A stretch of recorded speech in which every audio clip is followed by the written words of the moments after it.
Hello and welcome to this session of Berlinale Meets. My name is Christina Nord. I'm the head of the Berlinale Forum, an independent section of the festival run by the Arsenal Institute for Film and Video Art.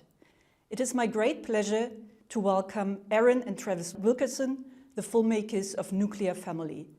Hey, it's very great to have you here. Thank you for sharing your time with us. How are you? Thank you. We're very happy to be here. I wish we could be actually closer and you know, sharing your very fascinating country. But hello from Singapore. We're happy at least we can share our work. Yeah, it's great to have you. My first question for you would be about the division of labor, the division of tasks. You're working together. You're both the directors of the film, and I'm curious to learn a little bit about if you do everything together, like every step in the process of filmmaking, or if you have a division of tasks in place. Yes, sir. Sure. We certainly strive for as much equality in the process as we can. There are certain elements in which one of us feels a bit stronger than the other, and so oftentimes we might shift in that regard. So for example, in areas of post-production, I tend to take a bit more of a lead. I teach post-production at LaSalle College, and so I'm dealing with some of those kinds of things. But in terms of the concept and execution and development of the ideas, they're very overlapping and similar and collaborative. I would say in terms of research, we take on the areas that we feel the most interested in, and then we share the research with one another. So for example, I am particularly preoccupied with militaristic history in the US, and I'll let you say what you're preoccupied with. And I am more interested in the natural world and how human history and history of nature coincide, as well as atrocities against settlement and, you know, the indigenous people and landscapes of the US.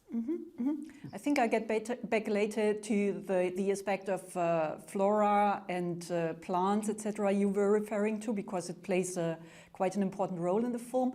First of all, I have a question for Travis, because in the very beginning of the film, you explain that the project is also very much related to your own family history.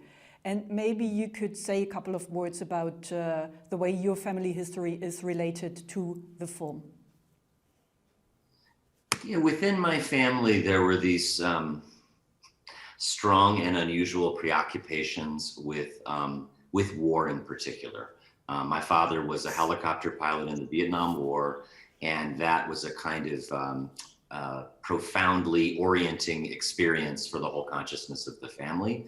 And I think it had something to do with what later developed when I was a young, I would say 10 or 11 especially. My mother became very preoccupied with nuclear war, and it was at the height of the nuclear freeze movement, which of course is quite significant in Germany, but within the United States was actually not nearly as significant. And it certainly didn't play as profound a political role as it did at that time in Germany. And so I grew up in a home where I would say one of the legacies of my father's participation in the Vietnam War was thinking about war in a contemporary context, which at that time was oriented around nuclear issues, but remains kind of present to the current moment. I would say, as a reference to Erin's experience, we do have a very funny overlap there as well, which is that her father also served in the Vietnam War. So although he was born in Germany, we have this strange thing in common. And although that isn't narratively installed into our text within the film, it certainly shapes the consciousness and orientation of the film. Yeah, I feel like your family was very much, I mean, it was always spoken, whereas in my house, it was the unspoken dark thing that we all knew was there, but we just didn't talk about. I'd like to proceed with the first clip from Nuclear Family, the one called Rocky Flats. Rocky Flats was my mom's first nuclear obsession. We protested there all the time. For 4 decades, Rocky Flats was the key factory in the nuclear weapons complex. Workers there turned plutonium from liquid to solid to metal to make nuclear bombs. They euphemistically called them cores or triggers, 20,000 tons of TNT. A literal Nagasaki of a bomb meant to detonate something 50 times larger. And more than 70,000 of those bombs were built there. What kind of a lunatic built 70,000 Nagasakis? What kind of a lunatic views 70,000 Nagasakis as a mere prelude?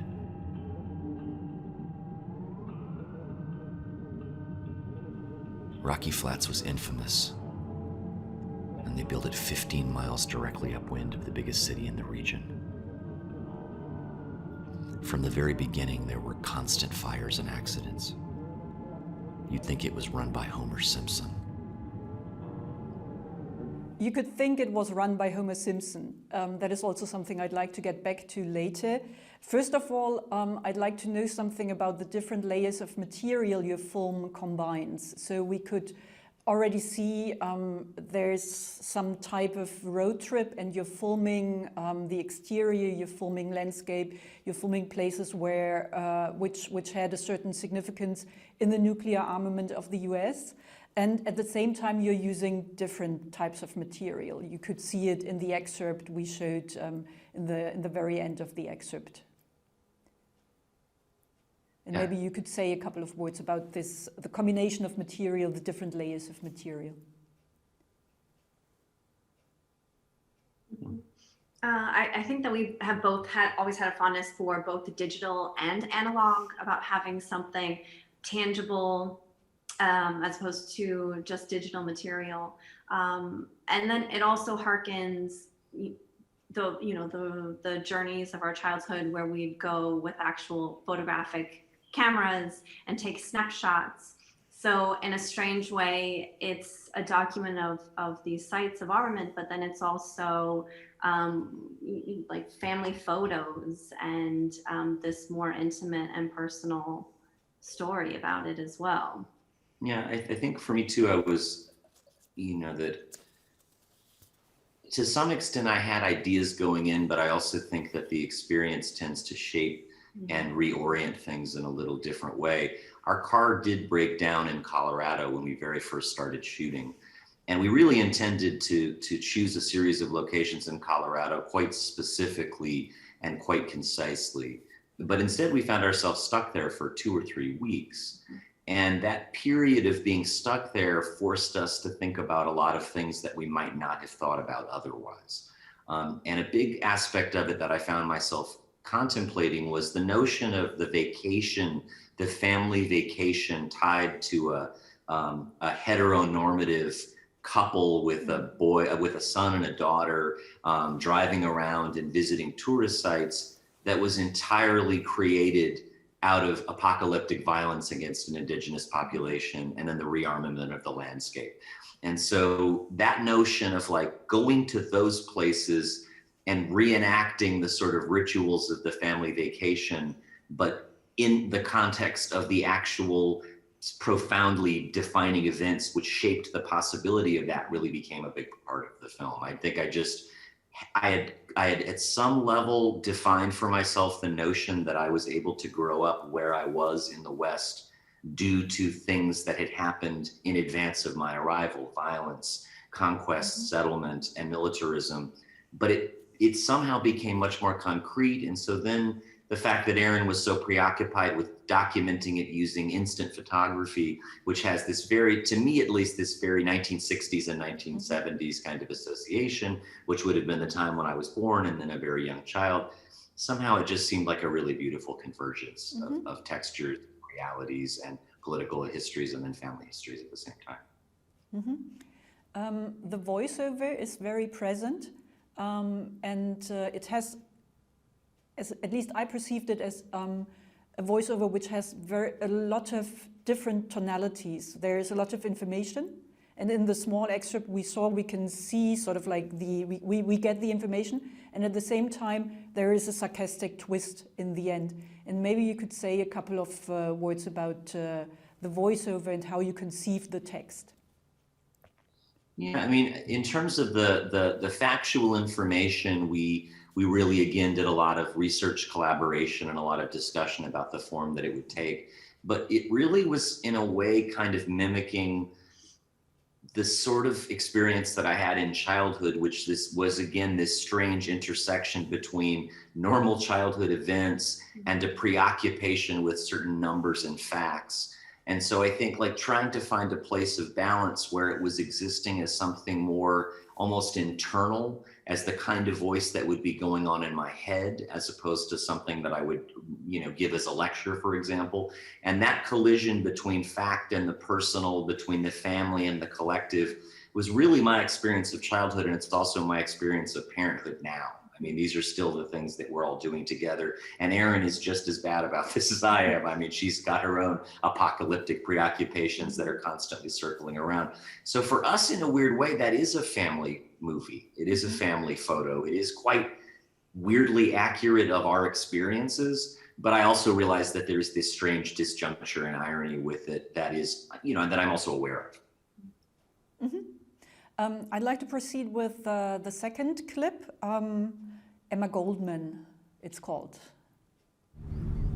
We're at F9, the Emma Goldman missile, named after the famous anarchist.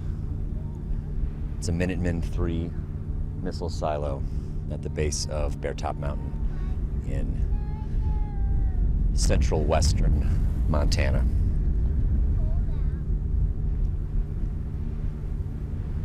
The missile has a range of 8,000 miles. They claim it's accurate to within 800 feet. It flies at a height of 700 miles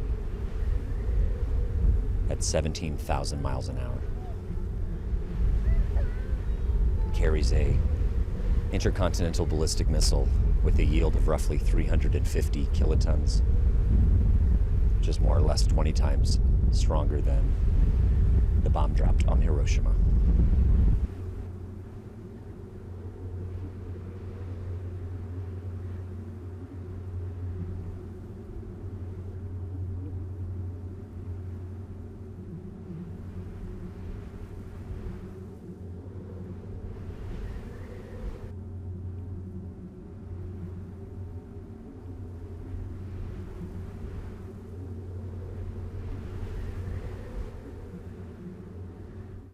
The missiles and their history are highly unsettling.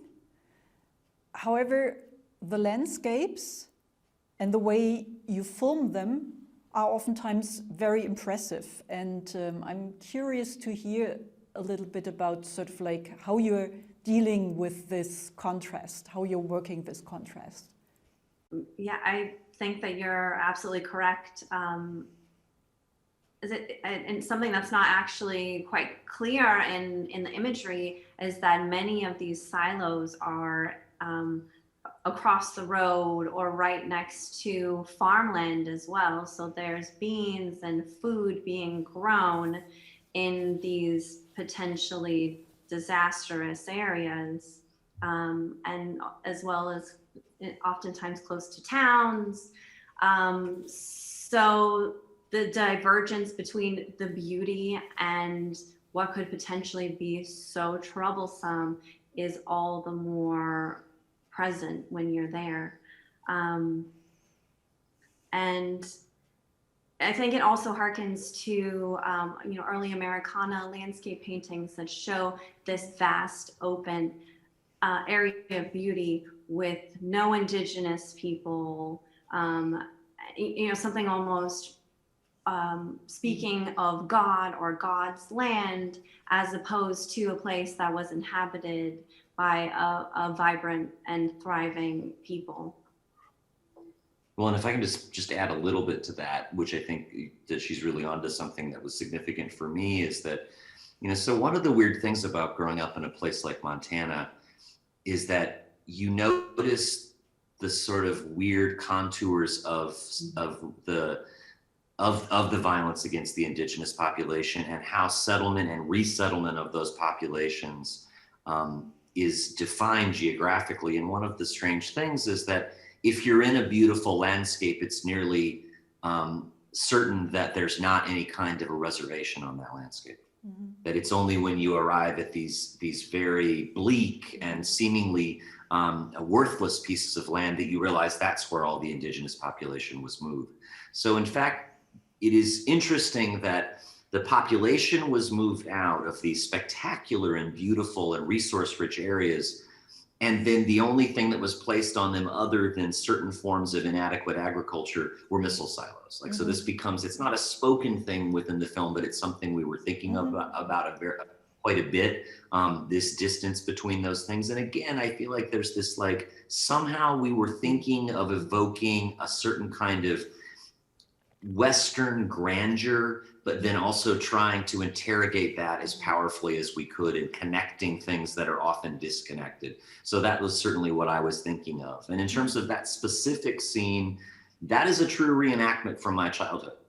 That's an actual missile silo that we went to. When we went to that silo, it was much more of a picnic. It wasn't so cold and bleak when we went there. We literally had a picnic next to it. And then it was often this kind of very strange stuff of my mom reciting facts and figures about the consequences of those bombs. I tried, honestly, I did it less ominously than my mom would have done. I literally just talked about the speed of the missile and the size of the yield. My mom would have likely given us very specific details about what would happen to human beings if that bomb fell on their house. Yeah. But so that kind of collision was something that was an actual aspect of my childhood, and it was one of those moments when we really wanted to reenact it. Yeah. In the beginning of the film, you have this one scene from a home movie your parents did, where your mother is talking about the number of commies you can kill yes. with these weapons. It's very, very telling. You mentioned the connection between the nuclear armament, the silos, and the expulsion and also the extermination of Native Americans. And that is something I'd like to learn more about after showing the next and last clip called Mini Golf.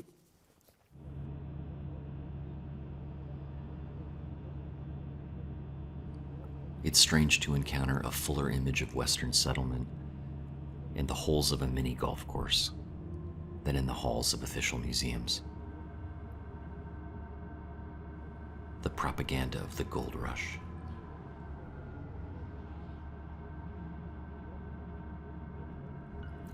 Militarism.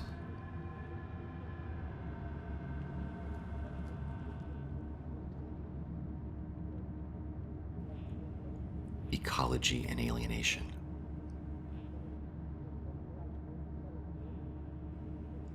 Extermination and genocide. The death cult of Western settlement.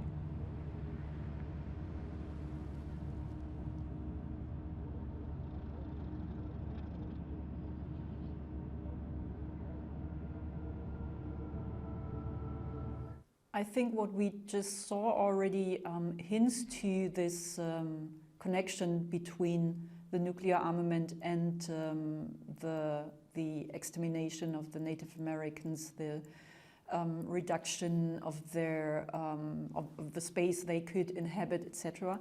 And yes, as I said before, I'm curious to hear your thoughts about this connection and why it was important for you to have it in the film, even though you don't sort of like talk about it all the time very directly, very openly. It's more something which is underneath the skin of the film. So I think a big part of it is that violence is so much about the founding of the country, or I should say the unceded land that was claimed as the country, and I think we thought it was important that we would talk about how present that still is It's present in the reservations that are kept impoverished, that have indigenous in them. It's kept in the borders where people are imprisoned for trying to cross into the country and be able to have a better life for their family. It's there in the mass shootings that happen so often. And it's hard to escape that when something is founded on that much violence, that it just becomes ingrained in the society. And being able to step away from that and function in a different way, I think we need to acknowledge that and take responsibility for what's happened before we can get to a place where it's safer for everybody.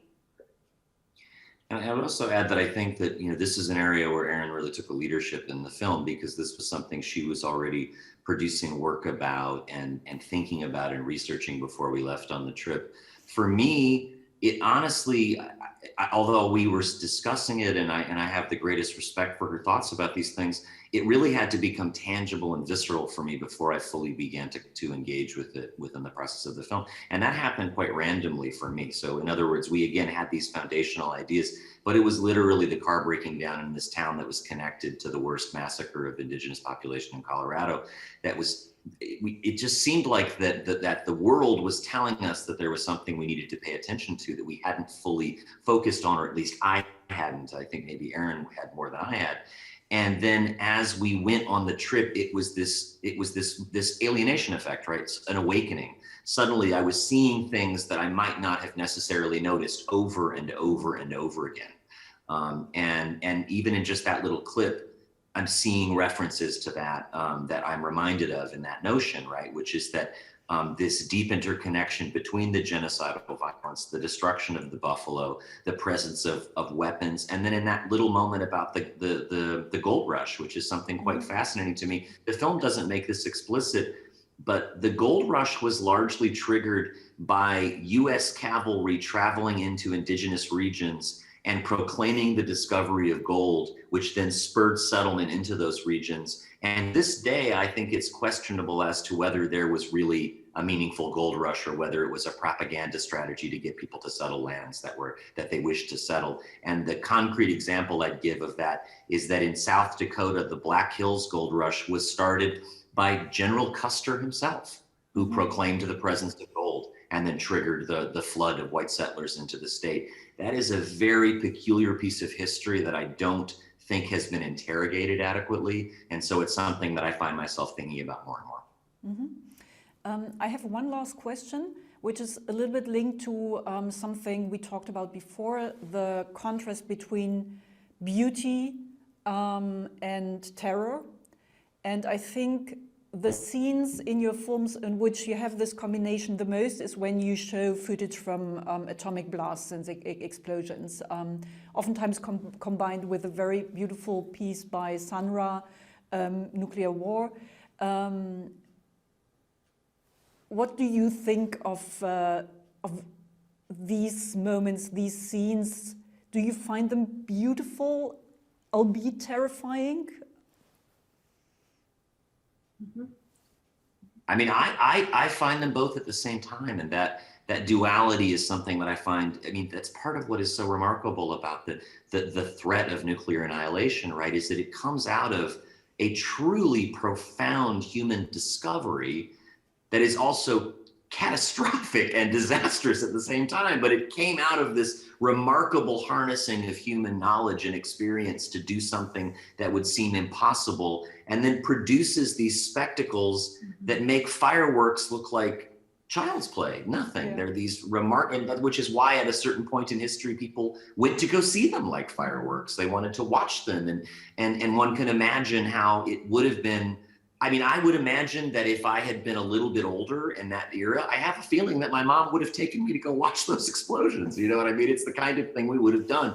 It is this beauty and horror, and the West, to me, the place of my childhood, is a place of beauty and horror, where both are coexisting in such a peculiar and terrifying, but also inspiring way. And somehow I'm also convinced that therein lies the path out of it. somehow to re-emphasize and reorient towards how we can make the landscape a place of social beauty as well as physical beauty, as opposed to a place of physical beauty and social horror.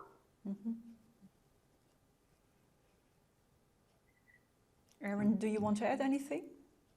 I feel like that was very eloquent. It's an accident. My family's also from the West. I grew up in California. I have relatives very close to Colorado, where Travis grew up. And then also I have my German side of the family. So, you know, the histories that we're talking about in this film have always been told to me heroically. These are stories of heroism. These are things to be proud of. And then the story of my German family are, you know, also terrible stories, but these are stories that we need to learn from, and we need to make sure don't happen again.